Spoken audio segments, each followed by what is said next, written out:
Welcome everyone to my review of Boom Studios' Mega Man Fully Charged Issue 4. By this time, you should be familiar with this version of Mega Man and his supporting cast. So let's go ahead and recap the previous issue, and spoilers from this point forward. Mega Man and his brother Namajim went to the Badlands.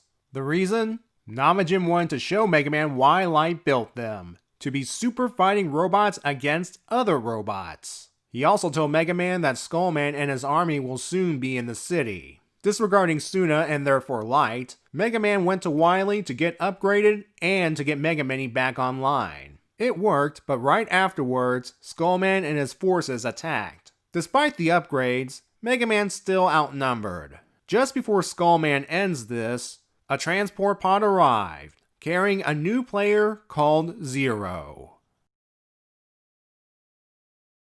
We begin with another flashback, this time set after the massive battle Light, Mega Man, and Namajim participated in. A transport arrives and Wily emerges from it. Wily says the robots are proposing an armistice in exchange for freedom, something Light's not a fan of. They were ordered to eliminate, not negotiate. Wily doesn't agree. He sees freedom as something he can manipulate, or in his words, design. He takes a closer look at Mega Man and Light pushes him away. Even back then, Light is looking out for his creations. In the present, Mega Man wakes up on a rooftop with Rush by his side.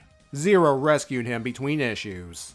Mega Man wants to know who Zero is, and Zero removes the helmet to reveal it's Suna. Yeah, Rush's presence should be a big clue.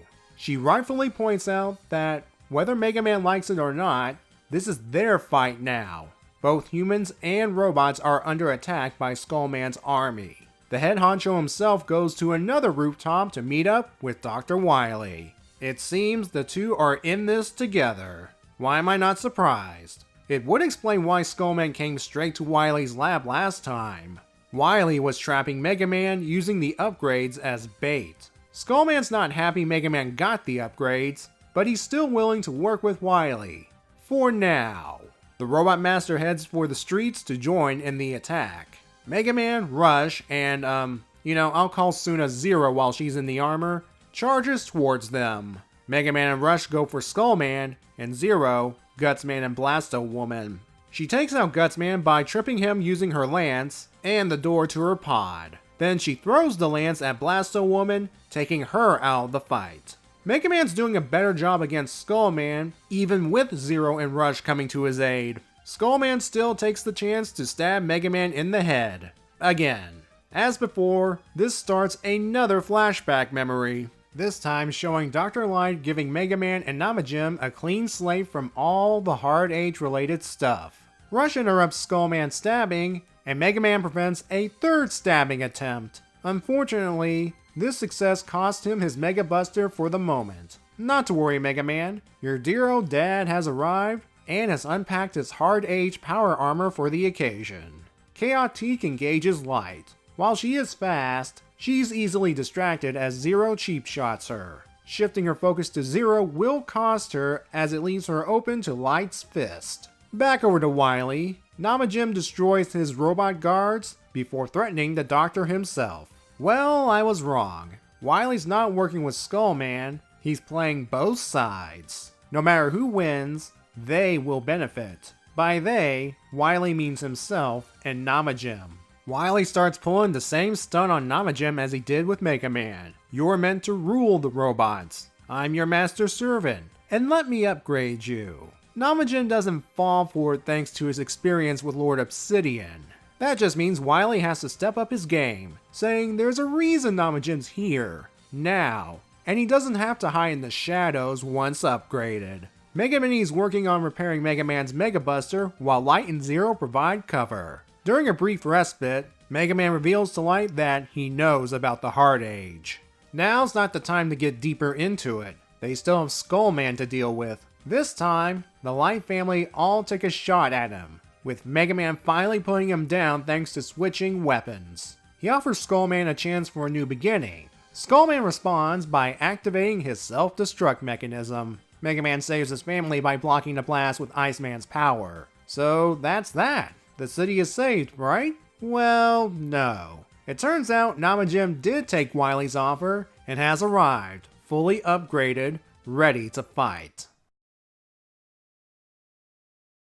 At first, I was surprised that Suna would wear the Zero armor. Upon further reflection, it makes sense. She wanted to handle this crisis as a family like the Lord Obsidian one at the end of the cartoon. And as mentioned before, this conflict affects both robots and humans. Like her father, the very human Suna wants to help the people. The Zero suit and the pod are a step up from what she used throughout the cartoon. The escalation in the conflict means heavier artillery. Until stated otherwise, I think light made the equipment for her. Suna may have helped in its construction, or at the very least, some design ideas. At least we now know why it's similar to Mega Man's armor. Besides her blades, Suna uses a lance-like weapon, which I assume is this universe's version of the Durga Glaive, or D-Glaive, a long-ranged melee weapon Zero uses in X7 and X8. While she's not a robot, it's good to see Suna honoring Zero by sticking primarily to melee combat.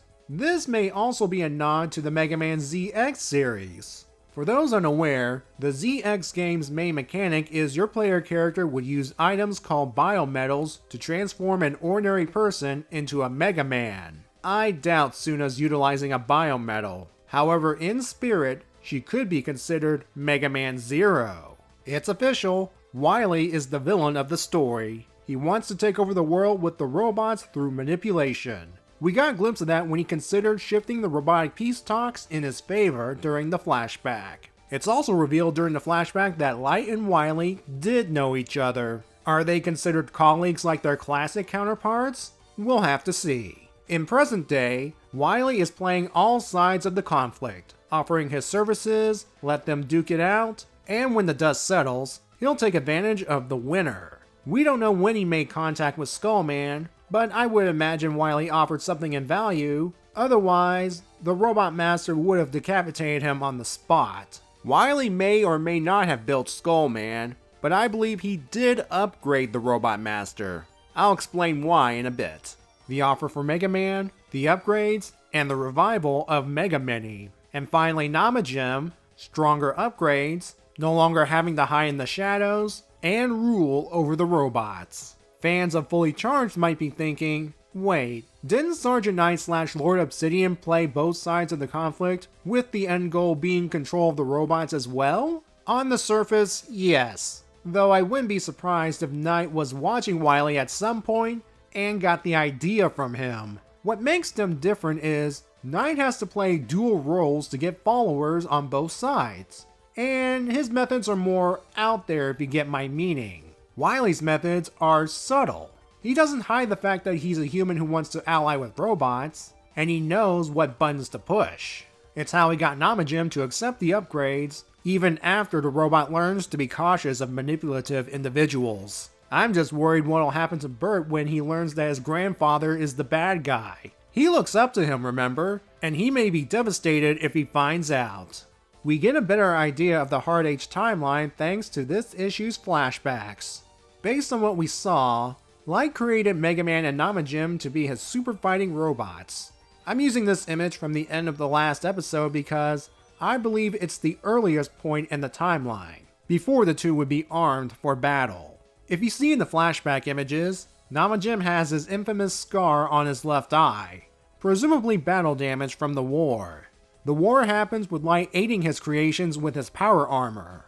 Then the ceasefire and peace talk happens, and finally Light purges Mega Man and Namajim of Hard Age related material, so they can have a fresh start. He has gotten attached to them over time. My guess is it is at this point Sergeant Knight stole Namajim before the process is complete.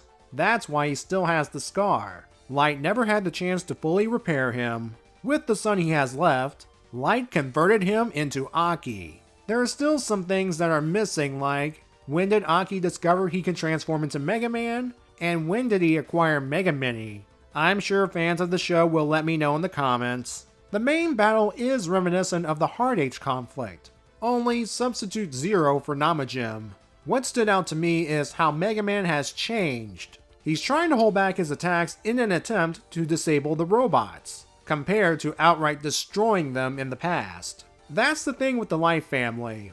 They, at least Light and Mega Man, have done horrible things in the past. It will always be a part of them. They are also willing to be better and not let that past consume them. Some are unwilling to move on. Skullman, for instance, is too consumed with the past, and that's what ultimately led to his destruction. It appears Namajim is heading down this same path, as he arrives at the end of the issue, fully upgraded, ready to take on the Light family. Also, take a good look at his upgrades. He's bulkier, his helmet has a subtle skull motif, and he has the same type of tubes as Skullman. Maybe Wily did build Skullman as a pawn after all. It doesn't matter now. He has a new minion to sick at the heroes. This is going to be ugly. We have 2 more issues to deal with not only him, but Wily as well. And with that, I'll see you in issue 5.